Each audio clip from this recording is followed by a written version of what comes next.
Hey guys, so this video is actually going to be really quick. We're just going to be going over a couple of vocabulary words. Before we do that, I just want to remind you of a couple things from last time and the time before.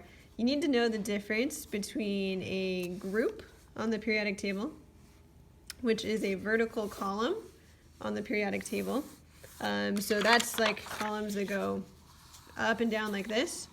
There's also a name for the rows on the periodic table that go across horizontally. Those are called periods. Okay, so those two words are going to come up today in the assignment, so you want to make sure you know those. But back to page 41, we're going to be talking about three different characteristics of atoms, and we're just going to write down those definitions for now. So the first one is the atomic radius. So you probably know what the radius of a circle is. It's the distance from the center of the circle to the edge of the circle. And similarly, an atom is kind of like a circle. So the radius is the distance from the center of the nucleus to the outer part of where the electrons are. But you can just think of the atomic radius as something that measures the size of the atom. So the bigger the radius, the bigger the atom in size. Okay, first vocabulary word. Second is something called ionization energy. Ionization energy. So remember, ions are what happens when an atom loses or gains electrons. We get ions. So it makes sense that the ionization energy is the energy needed to remove an electron. And specifically a valence electron, which again are the electrons in the outer energy level.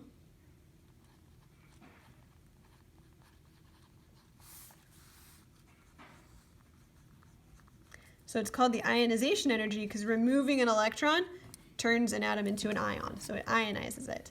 The ionization energy measures how tightly an atom is holding its electrons. The higher the ionization energy, the harder it is to remove them. So it's a measure of how tightly the atom is holding its electrons.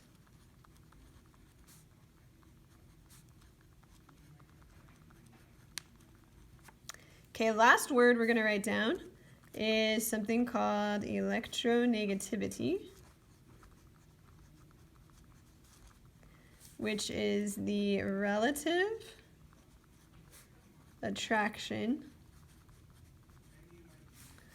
an atom has for electrons in a bond.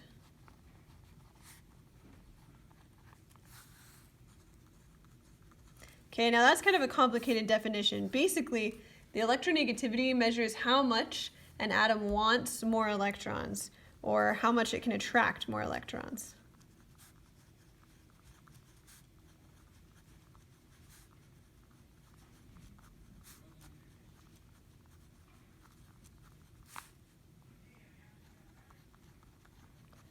All right, so that's all the notes for now. And on the assignment you're going to be doing, you're going to be seeing how these characteristics change as we go across the periodic table and down. So does the radius get bigger or smaller as we go across? Does it get bigger or smaller as we go down? And we'll be asking the same questions about ionization energy and electronegativity.